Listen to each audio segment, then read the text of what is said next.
இன்னைக்கு நாம ஒரு சூப்பரான டிராமாவை தான் பார்க்க போறோம். சோ ஃபாலோ பண்ணாதவங்க ஃபாலோ பண்ணிக்கோங்க. மறக்காம இந்த வீடியோக்கு ஒரு லைக் பண்ணுங்க, அதோட கமெண்ட் பண்ணுங்க, அப்புறம் ஹைப்ங்கிற ஒரு பட்டன் இருக்கும், அதையும் தட்டி விடுங்க. So welcome to Pod Voice. Cut பண்ணா நம்ம சின்னவளையும் கேசியோட அம்மாவை தான் காட்டுறாங்க. இப்போ ஒரு பழைய பிளாஷ்பேக்க காட்டுறாங்க. சேர்மனோட ஃபர்ஸ்ட் ஒய்ஃப் இறந்த பிறகு அவர் கேசியோட அம்மாவை கல்யாணம் பண்ணிப்பாரு. அவங்களை சின்னவ கிட்ட அறிமுகப்படுத்தும் போது அவங்க மாசமா இருந்திருப்பாங்க. ஆனா சின்னவளுக்கு அது சுத்தமா பிடிக்கல. என் அம்மா இறந்து ஒரு வருஷம் கூட ஆகல, அதுக்குள்ள இவங்களை கல்யாணம் பண்ணி குழந்தை வேற பெத்துக்க போறீங்களா அப்படிங்கிற மாதிரி சண்டை போடுறா. கேசியோட அம்மாவை தன்னோட அம்மாவை ஏத்துக்க மாட்டேன்னு ரொம்ப கோபமா திட்டிட்டு அங்க இருந்து போறா. இது எல்லாத்தையுமே சின்னவ இப்ப நினைச்சு பார்த்துட்டு இருக்கா. இப்ப கேசியோட அம்மா கிட்ட வந்து சின்னவ 30 வருஷமா அமைதியா இருந்துட்டு இப்ப எனக்கு துரோகம் பண்ணிட்டியா? இந்த கம்பெனி ஆட்டிய போடுறது தானே இத்தனை வருஷமா டிராமா பண்ண. உனக்கு எவ்வளவு பணம் வேணும்னு சொல்லு, பிச்சை போடுற, பணத்தை எடுத்துட்டு இந்த வீட்டை விட்டு கிளம்பு அப்படிங்கிற மாதிரி அவ சொல்ல, இதை கேட்ட உடனே கேசியோட அம்மா கோவம் வந்துடுது. பல்லார்னு சின்னவள ஒரு அற விடுறாங்க. நான் உன்னோட சித்தி தான், ஆனா உனக்காகவும் உன் அண்ணனுக்காகவும் என்னோட சொந்த பொண்ணு கேசியவே நான் சின்ன வயசுலயே ஃபாரினுக்கு அனுப்புனேன். என் பொண்ணை பாக்குறத விட நான் உங்களை தான் அதிகமா பாத்துக்கிட்டேன். இதுவே என்னோட சொந்த பொண்ணு இந்த மாதிரி தப்பு பண்ணிருந்தா அவளை பெல்ட்டாலே அடி வெளுத்திருப்பேன். ஆனா உங்களை நான் அப்படி கண்டிக்கவே இல்லை. ஒரு நல்ல அம்மாவா இருக்கணும்னு நினைச்சேன். அதுதான் நான் பண்ண பெரிய தப்பே. உங்க அப்பா என் மேல வச்ச நம்பிக்கையை நான் கெடுத்துட்டேன். உங்களை நல்லா அடிச்சு வளர்த்திருக்கணும் அப்படின்னு அவங்க சொல்ல, அதுக்கப்புறம் கேசியோட அம்மா, உன் அப்பா திரும்ப வர வரைக்கும் இந்த குடும்பத்தோட தலைவியா நான் தான் இனிமே இருப்பேன். உன்னையும் உன் அண்ணனையும் நான் கண்ட்ரோல் பண்ண போறேன் அப்படிங்கிற மாதிரி சொல்ல, சின்னவனும் கோவப்பட்டு, எதுக்கு இங்க நின்னு டிராமா பண்ற? நீ ஒன்னும் என் அம்மா கிடையாது, எங்க சொத்துக்காக வந்த ஒரு வேலைக்காரின்னு கத்த, கேசியோட அம்மாவும் இன்னொரு தடவை இந்த மாதிரி பேசுன மறுபடியும் அடி வாங்குவேன். உன்னால உன் கோபத்தையே கண்ட்ரோல் பண்ண முடியல. நீ எப்படி இவ்வளவு பெரிய கம்பெனியை பாத்துப்ப அப்படிங்கிற மாதிரி அவங்க கேட்க, உடனே சின்னவ இன்னொரு வார்த்தை பேசுன நான் என்ன பண்ணுவேனே எனக்கே தெரியாது அப்படின்னு சொல்லி அவங்கள மிரட்டுறா. என்ன பண்ணுவ? என்ன கொல்லுவ? அதான உன்னால பண்ண முடியும் அப்படிங்கிற மாதிரி அவங்க சொல்ல, அப்ப கேசி வந்து அவளோட அம்மாவை அங்க இருந்து கூப்பிட்டு போயிடுறா. அங்க இருக்க சின்னவனோட பிஏ வந்து, நீங்க ஓகே தானே மேடம் அப்படின்னு கேட்க, அதுக்கு சின்னவ, நான் நல்லா தான் இருக்கேன், ஆனா அந்த கேசியை நான் சும்மா விட மாட்டேன். அவ எனக்கு பண்ணதை 10 மடங்கு திருப்பி கொடுப்ப அப்படிங்கிற மாதிரி அவ சொல்ல, இங்க வெளியே வந்த கேசி அவங்க அம்மா கிட்ட, நீங்க ஓகே தானம்மா அப்படிங்கிற மாதிரி கேக்குறா. அதுக்கு அவளோட அம்மா, நான் நல்லா தான் இருக்கேன், ஆனா இனிமே என்கிட்ட எதையும் மறைக்காத, எது பண்றதா இருந்தாலும் என்கிட்ட சொல்லிட்டு பண்ணு அப்படிங்கிற மாதிரி சொல்றாங்க. அதுக்கு கேசியும் ஒத்துக்கிறா. அப்ப அவளோட அம்மா, ஆமா நம்ம அந்த ஊஜினை நம்பலாமா அப்படிங்கிற மாதிரி கேட்க, கேசியும் நம்பலாமா, அவன் நம்பாலதான் அப்படின்னு சொல்லி அவங்கள கன்வின்ஸ் பண்றா. கட் பண்ண நம்ம ஹீரோ ஊஜினையும் அந்த மேனேஜரையும், அதான் நம்ம சோடாபுட்டியும் காட்டுறாங்க. சோடாபுட்டி ஊஜின் கிட்ட, பாஸ் கேசி உண்மையிலே ஷேர்மனோட பொண்ணா? அப்பாவு உங்களுக்கு தங்கச்சியா? உங்க அப்பா சேர்மன் வேற லெவலு. அப்பதான் நம்ம ஹீரோ உண்மையா சொல்றான், ஆக்சுவலா நான் சேர்மனோட பையன் இல்ல, கேசி எனக்கு தங்கச்சியும் இல்ல அப்படின்னு சொல்ல, அப்ப நீ சின்ன முதலாளி இல்லையா? இத்தனை நாளா என்ன ஏமாத்திட்டியா அப்படின்னு அவன் கத்த, நம்ம ஹீரோ சமாளிக்க ட்ரை பண்றான். நான் உன்னை ஏமாத்தல, ஆனா அது உனக்கு சொன்னா புரியாது. இருந்தாலும் மனசளவுக்கு நானும் சேர்மனோட பையன் தான். பாரு நாங்க 2 பேரும் பார்க்க ஒரே மாதிரி இருக்கோம்ல. ஆனா சோடாபுட்டி கடுப்பாயி நம்ம ஹீரோட கழுத்தை பிடிச்சி நெருக்க ஆரம்பிக்கிறான். உள்ள போய் சின்ன முதலாளின்னு கூப்பிட்டு பாரு, எலிப்பாயில உன்னை என்ன பண்றான்னு பாருடா. அப்ப கரெக்டான நேரத்துல கேசி அங்க வர, அவளை பார்த்த உடனே சோடாபுட்டி சமாளிச்சிடுறான். வாங்க முதலாளி அம்மா, நம்மள ரூமுக்கு போகலாம். அடப்பாவி, அதுக்குள்ள கட்சி தாவிட்டியா? நீதாயா உண்மையான பிசினஸ் மேனு? அப்ப அவங்க 3 பேருமே அவங்களுக்குன்னு புதுசா ஒதுக்கி இருக்க அந்த ரூமுக்கு வராங்க.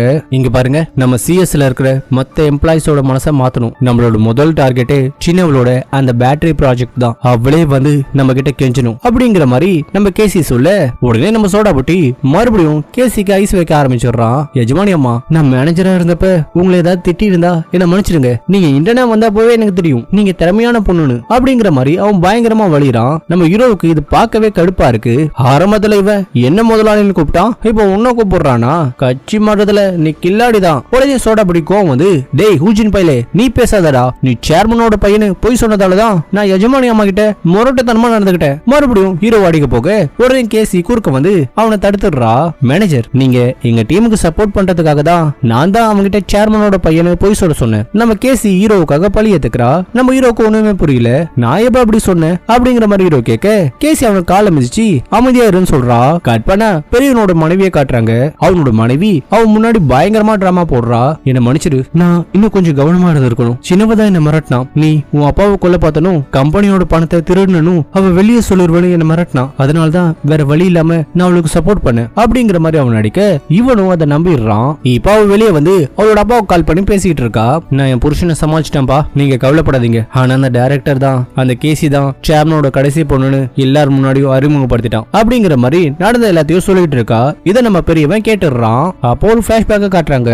பெரியவன் இவளை கல்யாணம் பண்ணதுக்கு பிறகு இவளுக்கும் கம்பெனில வேலை வேணும்னு சேர்மன் கிட்ட கேட்டிருப்பான். அப்பா, அவ டாக குரூப்போட சேர்மனோட பொண்ணு, அவளை சும்மா வீட்டுல எல்லாம் உட்கார வைக்க முடியுமாப்பா? அவளும் வேலை செஞ்சதானே நல்லா இருக்கும் அப்படிங்கிற மாதிரி சொல்ல, சேர்மன் உடனே அந்த பொண்ணை பார்த்து உனக்கு இங்க வேலை செய்யணுமா அப்படிங்கிற மாதிரி கேட்க, உடனே அவ ரொம்ப நல்லவ மாதிரி, இல்ல மாமா உங்களுக்கு இஷ்டம் இல்லனா நான் வீட்லயே இருந்துக்கிறேன், நீங்க என்ன சொல்றீங்களோ அதை நான் பண்றேன் அப்படிங்கிற மாதிரி அவ சொல்ல, பெரியவனுக்கு ஒண்ணுமே புரியல. என்னடி நேத்து என்கிட்ட வேலைக்கு போகணும்னு சொன்ன, இப்ப என்ன மாத்தி பேசுற? நான் ஏன் அப்படி சொன்னேன்? உங்களுக்கு ஹெல்ப் பண்ணலாம்னு நினைச்சேன் அப்படின்னு சொல்லி அவனை குழப்பி விடுறா. இப்ப அவ போன பிறகு சேர்மன் வந்து பெரியவன் கிட்ட, டேய் அவளை நம்பாத, அவ மட்டும் ஒரு ஆம்பளையா பிறந்திருந்தா இந்நேரத்துக்கு அவ அண்ணனுங்களை ஓரம் கட்டிட்டு டாகா குரூப்பே கைப்பற்றிருப்பா. அவங்க அப்பா கண்டிப்பா லாபம் இல்லாம அவளை உனக்கு கட்டி வச்சிருக்க மாட்டாரு அப்படிங்கிற மாதிரி அவர் சொல்லியிருப்பாரு. ஆனா இவன் அவரு சொன்னதை காதலே வாங்கல, அவளை குருட்டுத்தனமா நம்பி இருக்கான். என் அப்பா சொன்னது போய் தான், என் பொண்டாட்டி என்ன ஏமாத்த மாட்டா, நான் அவளை நம்புறேன். கட் பண்ணா நம்ம சின்னவளை தான் காட்டுறாங்க. கோமால இருக்கிற அவளோட அப்பாவை பார்க்க ஹாஸ்பிட்டலுக்கு வந்திருக்கா. அங்க இருக்கிற அவளோட புருஷன் அவளை பார்த்ததும் ஷாக் ஆகி, என்ன மீட்டிங் எல்லாம் முடிஞ்சு கம்பெனியோட பாஸ் ஆயிட்டியா அப்படின்னு கேட்க, சின்னவளும் எல்லாமே நாசமா போச்சு, அந்த வேலைக்காரி பொம்பளையால எல்லாமே கெட்டு போச்சு அப்படிங்கிற மாதிரி சொல்ல, நம்ம புருஷனும் என்ன ஆச்சுன்னு கேட்க, அப்பதான் சின்னவளுக்கு டவுட் வருது. அன்னைக்கு நைட் இவன் சம்பந்தமே இல்லாம அவளோட அப்பா பத்தி கேட்டது அவளுக்கு ஞாபகம் வருது. ஒருவேளை நான் தான் அப்பாவை கொலை பார்த்தேன்னு நீ சந்தேகப்படுறியா, இல்ல என்னை பத்தி யாருகிட்டயாவது போட்டு கொடுக்க பிளான் பண்றியா அப்படிங்கிற மாதிரி அவ கேட்க, ஆனா அவளோட புருஷன் நம்ம ரெண்டு பேருக்குள்ள எந்த ஒளிவு மறைவும் இருக்க கூடாதுன்னு தான் நான் அப்படி கேட்டேன், நீ கஷ்டப்பட்டதை என்னால பார்க்க முடியல அப்படிங்கிற மாதிரி நல்லவ மாதிரி பேசி அவளை கன்வின்ஸ் பண்ணிடுறான். அவளும் அதை முழுசா நம்பிடுறா. உடனே மீட்டிங்ல நடந்த எல்லாத்தையுமே சொல்ல, அந்த டைரக்டரும் கேசியும் சேர்ந்து என்ன கவுத்துட்டாங்க, புதுசா ஒரு டீம் வேற உருவாக்கி இருக்காங்க. இது பார்த்தாதுன்னு கேசியோட அம்மா அப்பா சீக்கிரமா முழிச்சு வாருன்னு எல்லாரும் முன்னாடியும் சொல்லிட்டா. உண்மையாவே அப்பா முழிச்சு பாரா, அவரு இன்னும் கோமால தான் இருக்காரு. சோ நீ கவலைப்படாத, நீ சொல்ற வரைக்கும் அவரு கோமால தான் இருப்பாரு, நான் எல்லாத்தையும் பாத்துக்கிறேன் அப்படிங்கிற மாதிரி அவன் சொல்ல, சின்னவளும் நான் உன்னை மட்டும் தான் நம்புறேன், அப்பாவை நல்லா பாத்துக்கோ அப்படின்னு சொல்லிட்டு அங்க இருந்து கிளம்புறா. இப்ப அவளோட பிஏ கிட்ட நம்ம தலைவரோட டீம் இருக்காங்களே, அந்த டீமுக்கு பயங்கர டஃப் கொடுக்க சொல்றா. அப்பதான் ஹூஜின் அவளை தேடி வருவான்னு அவ அப்படி பண்ண சொல்றா. சோ அதனால நம்ம கேசி பத்தி தப்பா ரூமர்லாம் ஸ்ப்ரெட் ஆகுது. இது பண்ணது சின்னவதான்னு நம்ம கேசிக்கும் தெரிஞ்சிருக்கு. அவங்க பேசினா பேசிட்டு போகட்டும், விடுங்க, இதெல்லாம் பழக்கப்பட்ட விஷயம் தானே. அட என்ன நீ ஏதோ அனுபவிச்ச மாதிரி பேசுற, நான் ஃபாரின்ல படிச்சப்ப என் கூட படிச்சவங்களா என்ன எப்படி எல்லாம் புள்ளி பண்ணுவாங்க தெரியுமா? அம்மா நீங்க தானே பேசுறது, ஏமா போன் எடுக்க மாட்டீங்க, என்ன கூப்பிட்டு போங்கம்மா, எனக்கு இங்க இருக்கவே பிடிக்கல, இங்க இருக்கிற பசங்க என்ன எப்ப பார்த்தாலும் கலாய்ச்சிக்கிட்டே இருக்காங்க, எனக்கு அவங்க பேசுறது கூட புரியல, என்னால இங்க இருக்க முடியாதுமா. நீ என்ன கோழையா, எதுக்கு அழுதுகிட்டே இருக்க? செல்லம் அம்மா வந்துட்டமா, உனக்கு உடம்பு சரியில்லையா, இல்ல உன்னை அவங்க அடிச்சாங்களா? ஏய் போன கொடு, நீ இப்படி பேசினா அவ அழுதுகிட்டே தானே இருப்பா, இந்த மாதிரி அழுமூஞ்சலாம் எனக்கு தேவையில்லை, ஏய் போன வை அப்படின்னு சொல்லி நம்ம சேர்மன் போனை கட் பண்ணிடுறாரு. அம்மா என்ன காப்பாத்துங்கம்மா. யாருடி இவ இதுக்கெல்லாம் கால் பண்ணி ஹெல்ப் கேக்குறா? சரியான அழுமூஞ்சா இருப்பா. ஆமா அம்மாவுக்கு தான் கால் பண்ணுவியா, உனக்கு அப்பாலா இல்லையா? இங்க பாரு, நீ அமெரிக்கால இருக்க, அதனால நாங்க பேசுற மாதிரி இங்கிலீஷ்ல பேசு, ஓகேவா? ஐயோ எனக்கு ரொம்ப அழுகையா வருது முதலாளி அம்மா, உங்களை ரொம்ப கஷ்டப்படுத்திருக்காங்களா?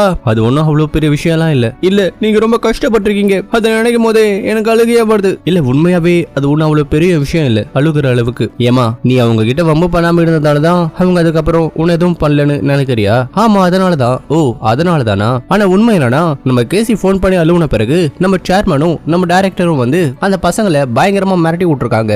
அதனாலதான் அந்த பசங்க அதுக்கப்புறம் அவகிட்ட வம்பே இழுக்கல. சோ சேர்மன் வெளியே கொஞ்சம் முரட்டத்தனமான அப்பாவா இருந்தாலும் உள்ளுக்குள்ள ஒரு பாசமான அப்பா தான். இவ என்ன எல்லார்கிட்டையும் இப்படி அடங்கி போறா? என் பொண்ணுனா ஒரு கெத்து வேணாமா? நாம வேணா அவளை பார்த்து பேசலாமா? ஐயே பேசினா அவ பயங்கரமா அழுவா, வா கிளம்பலாம். டேய் ஏதோ சொன்ன, ஆனா டக்குன்னு நிறுத்திட்ட, சொல்லு இப்பவாது சொல்லு, உனக்கு என்ன பிடிக்குமா? ஆனா நம்ம சேர்மனுக்கு பார்க்க அவளோட குழந்தை தான் கண்ணுக்கு தெரியுது. சோ அவருக்கு அவளை பிடிக்கும் தான், அதனால பிடிக்கும்னு சொல்லு. ஆனா தலைவி அதை வேற மாதிரி நினைச்சுக்கிறா. நீ சிரிக்கிற அப்படின்னா உனக்கு என்ன பிடிக்குமா? டேய் படவா ராஸ்கல், என்ன விளையாடா பண்ற?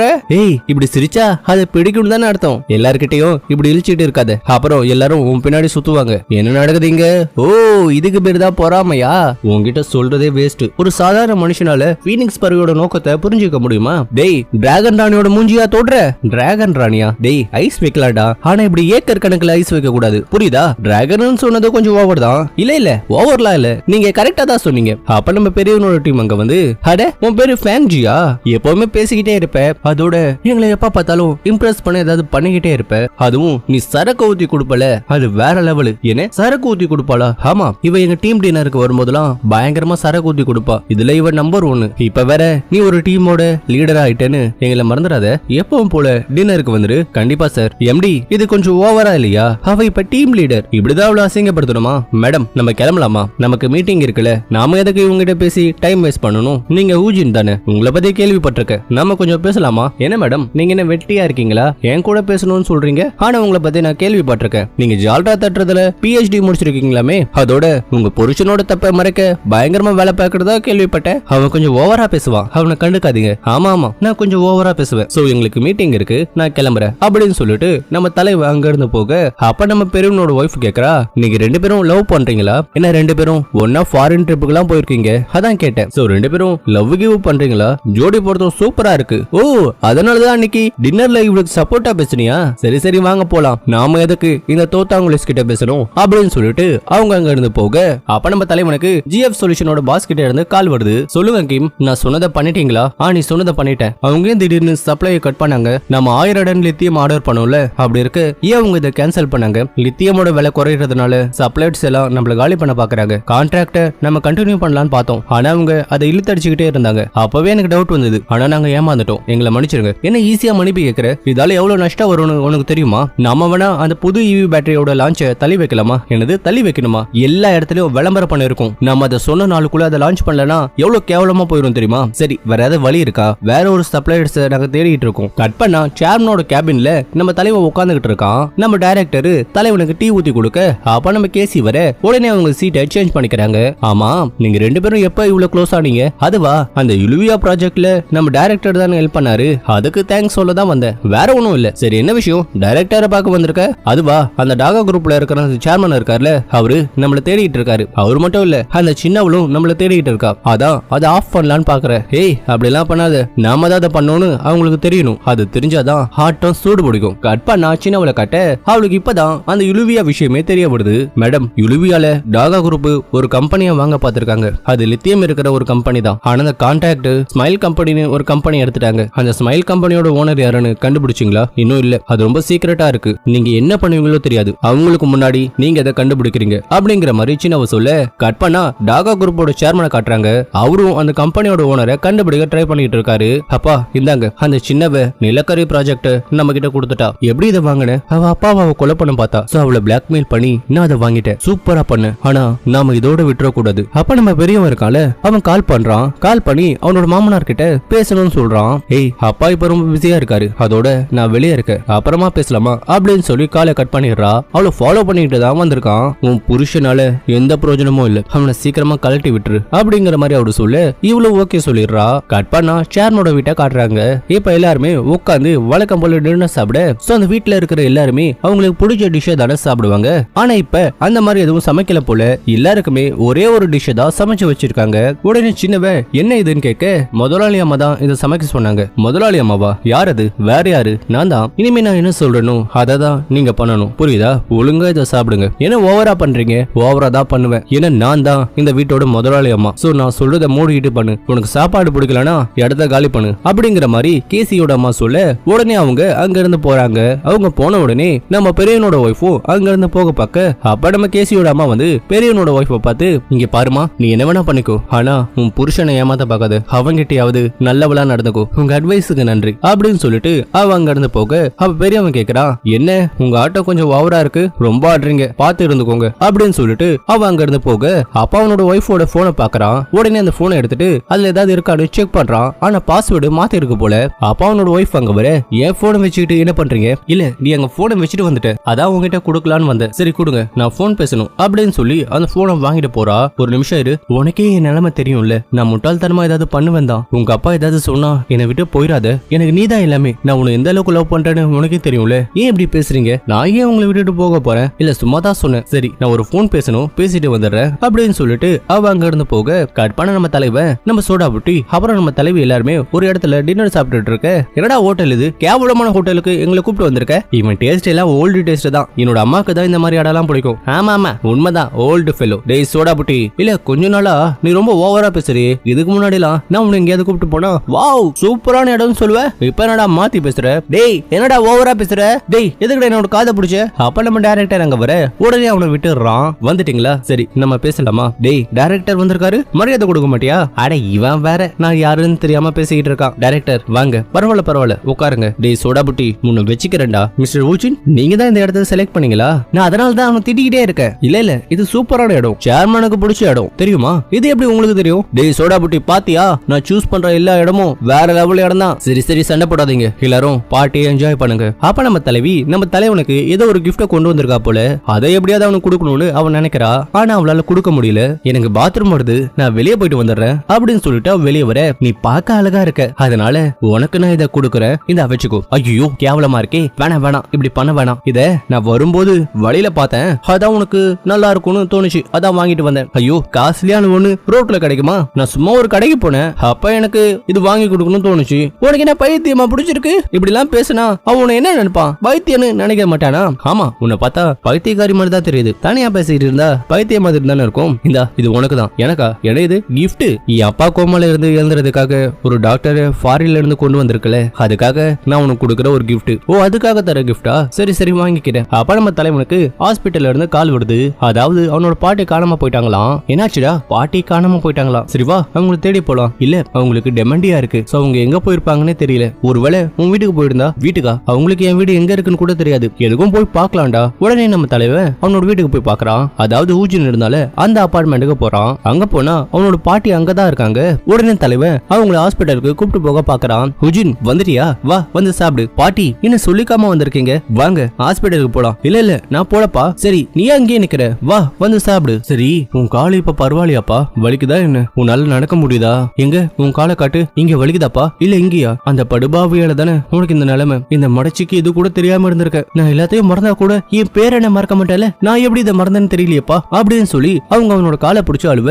அப்ப நம்ம சேர்மனுக்கு நம்ம ஊஜின் பேசினது ஞாபகம் வருது. பாட்டி இப்ப என்னோட கால் பரவாயில்ல, அதோட எனக்கு அங்க வேலை கிடைச்சிருக்கு, அதோட அவங்க எனக்கு நிறைய பணம் கொடுத்திருக்காங்க. சோ நீங்க கவலைப்படாதீங்க, சீக்கிரமா நான் மறுபடியும் ஃபுட்பால் ஆடுவேன். நீ கண்டிப்பா ஆடணும்பா, நான் உன்னை பாத்துக்கிறேன். ஆனா உன் காலை பழையபடி நான் மாத்துறேன். இனிமே உன்னை விட்டு நான் போக மாட்டேன். உன் அம்மா அப்பா பண்ண தப்ப நான் பண்ண மாட்டேன். இனிமே உன் கூடவே இருப்பேன் அப்படிங்கிற மாதிரி பாட்டி சொல்ல தலைவனுக்கு என்ன சொல்றதுன்னு தெரியல. இல்ல பாட்டி நான் என்ன பாத்துக்கிறேன், நீங்க கிளம்புங்க. அட என்ன அதெல்லாம் போக முடியாது, வா வந்து சாப்பிடு. என் கையால சமைச்சு கொடுன்னு எப்ப பார்த்தாலும் கேட்பல. என்ன பாட்டி உங்களுக்கு தான் டெமனியா இருக்கு? டெமனியாவா? யார் எனக்கா? ஏடா டெமண்டியா இருந்தா எப்படி உன் டோரோட பாஸ்வேர்டை போட்டு நான் வீட்டுக்குள்ள வந்திருப்பேன். அட ஆமால, நீங்க எப்படி உள்ள வந்தீங்க? சரி வாய கட்டு. அட இந்த சாப்பாடு நல்லா இருக்கு அப்படின்னு சொல்லி நம்ம தலைவன் கட்டுன்னு கட்ட நம்ம தலைவி வெளியே இருந்து அதை பாத்துக்கிட்டு இருக்கா. நம்ம கூட இருக்கும் போது மட்டும் வேற மாதிரி இருக்கா, பாட்டி கூட இருக்கும் போது வேற மாதிரி இருக்கானே, இவனை புரிஞ்சிக்கவே முடியல. கட் பண்ணா நம்ம சின்னவளை காட்ட அப்பா அவளோட பிஏ வந்து யுலிவியால நம்ம டீம் வந்து பிரசிடென்ட்ட மீட் பண்ணாங்களே, அந்த போட்டோவை காமிச்சு இவங்க தான் ஸ்மைல் கம்பெனியோட ஓனர்னு சொல்றான். அப்படின்னா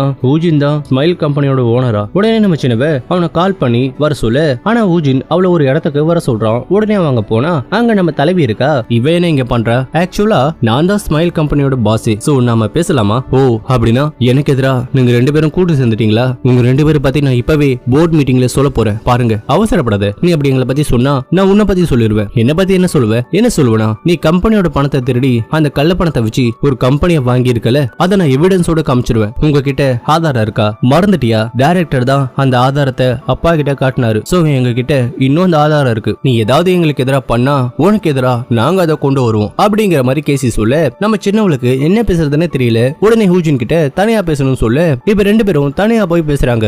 நீ எதுக்கு அவளுக்கு சப்போர்ட் பண்ற? என் பக்கம் வந்துரு. அவ கூட போனா உனக்கு எதுவும் கிடைக்காது, ஆனா என் கூட வந்தா உனக்கு எல்லாமே கிடைக்கும். நான் இதெல்லாம் எதுக்காக பண்றேன்னு நினைக்கிறேன்? உண்மையை சொல்லட்டா, அன்னைக்கு எனக்கு கொல்ல பார்த்தது உன் அப்பா இல்லன்னு எனக்கு தெரியும். அது நீயும் உன் அண்ணனும் தானே. சோ அதுக்கு பழி வாங்க தான் நான் இதெல்லாம் பண்றேன். அதனால உன் டீமுக்கு வருவான்னு நீ கனவுல கூட நினைக்காத அப்படின்னு சொல்லிட்டு நம்ம தலைவர் அங்க இருந்து போயிடுறான். இப்ப அடுத்த நாள் போர்டு மீட்டிங்ல ஜிஎப் சொல்யூஷனுக்கு போற லித்தியமோட சப்ளை நின்னு போடுறதால கம்பெனி லாஸ்ல போகுதுன்னு ஷேர் ஹோல்டர்ஸ் எல்லாம் பேசிக்கிறாங்க. அதுவும் சின்னவளை கூப்பிட்டு பயங்கரமா திட்டி இதை எப்படி சமாளிக்க போறேன்னு கேக்குறாங்க. அப்ப நம்ம தலைவி மாசம் அங்க வந்து நான் வேணா இந்த விஷயத்துல ஹெல்ப் பண்ணவா அப்படிங்கிற மாதிரி சொல்ல, உன்னால எப்படி இந்த விஷயத்துல ஹெல்ப் பண்ண முடியும்? நாங்க யுலிவியா கம்பெனியோட லித்தியம்ல கான்ட்ராக்ட் பண்ணிருக்கோம். உங்களுக்கு தேவைன்னா லித்தியம் நாங்க தரோம், ஆனா அதுக்கு பதிலா ட்ரேடிங்ல எனக்கு 4% ஷேர் வேணும் அப்படிங்கிற மாதிரி தலைவி சொல்ல, வேற வழி இல்லாம நம்ம சின்னவளும் அந்த டீலுக்கு ஒத்துக்கிறா. நம்ம தலைவி அவ வின் பண்ணதை நினைச்சு பயங்கரமா சந்தோஷப்பட, நம்ம தலைவனும் தன்னோட பொண்ணு வின் பண்ணதை நினைச்சு பயங்கரமா சந்தோஷப்படுறான். ஆனா இங்க கொடுமை என்னன்னா, நம்ம தலைவன் ஒரு அப்பாவா தன்னோட பொண்ணுக்கு ஹெல்ப் பண்ணிட்டு இருக்காரு. ஆனா நம்ம தலைவி பாக்குறது தன்னோட அப்பாவை இல்ல, அதாவது நம்ம ஊஜினை தான் பாக்குறா. சோ ஊஜின் யூஜின் பண்ணது அவளுக்கு கொஞ்சம் கொஞ்சமா காதலா மாறுது. ஆனா தலைவனுக்கு அது புரியல.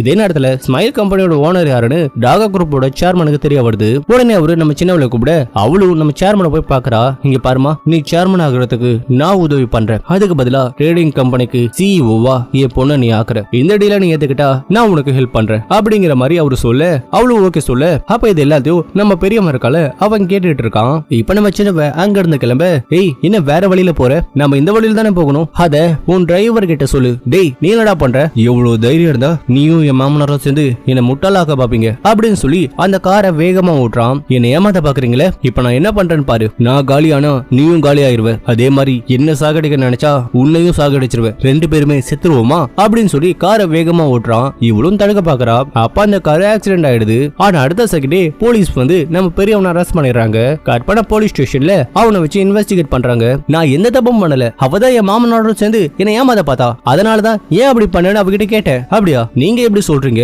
ஆனா உங்க தங்கச்சி வேற மாதிரி சொல்றாங்களே, நீங்க கம்பெனியோட பணத்தை ஆட்டையப்பட்டதாவும் அதை அவங்க கண்டுபிடிச்சதால அவங்களை கடத்தி கொல்ல பார்த்ததாவும் அவங்க சொல்றாங்களே, என்ன சொல்றீங்க, நான் அப்படி எல்லாம் பண்ணல. அப்படியா, இங்க பாருங்க அவங்க எவிடன்ஸ் எங்க கிட்ட சப்மிட் பண்ணிருக்காங்க அப்படின்னு சொல்லி எவிடன்ஸ் காட்ட அப்பதான் அவனுக்கு தெரிய வருது இது எல்லாமே நம்ம சின்னவ போட்ட பிளான்னு. அப்ப சின்னவளை அவங்க கூப்பிட்டு வர உடனே இவன் கோவப்பட்டு அவளை அடிக்க போறான். ஆனா அவ பயங்கரமா ஆக்டிங்க போட இவனுக்கு என்ன பண்றதுன்னே புரியல. இப்ப அவ அவங்கிட்ட வந்து, ஏன் அண்ணா என்ன கொல்ல பாக்குற, நான் அப்படி என்னன்னா பண்ண, ஏய் என்னடி பண்ணிட்டு இருக்க, என்ன பண்றனா, டே முட்டா பீசு, இப்ப சொல்றேன்டா உன்னால எனக்கு எப்பவுமே ஜெயிக்க முடியாது, நீ எப்பவுமே என்கிட்ட தோக்குறதுக்குன்னு பிறந்தவன்டா அப்படின்னு சொல்லி அவ அங்க இருந்து போக, அதாவது இவன் சேர்மனை பார்க்க போறது இவதான் வேணும்னே நம்ம பெரியவனுக்கு லீக் பண்ணிருக்கா. சோ அதுக்கப்புறம் நடந்த எல்லாமே இவளோட பிளான் தான். அதாவது ஆக்சிடென்ட் ஆகுறதே இவளோட பிளான் தான். அந்த ஆக்சிடென்ட் பண்ண வச்சு இவனை மாட்டி விடுறதும் இவளோட பிளான். அதோட அங்க இருக்கிற போலீஸ்களுக்கும் பணம் கொடுத்து எல்லாத்தையும் ரெடி பண்ணிருக்கா. இவன் மீடியாக்காரங்க வந்து அவன் மேல பழிய போட இவன் காண்டாகி, என்ன நான் அவளை கொலை பார்த்தனா, நான் யாரையும் கொலை பார்க்கல, இல்ல நீங்க அவங்கள கொலை பாத்தீங்களாமே,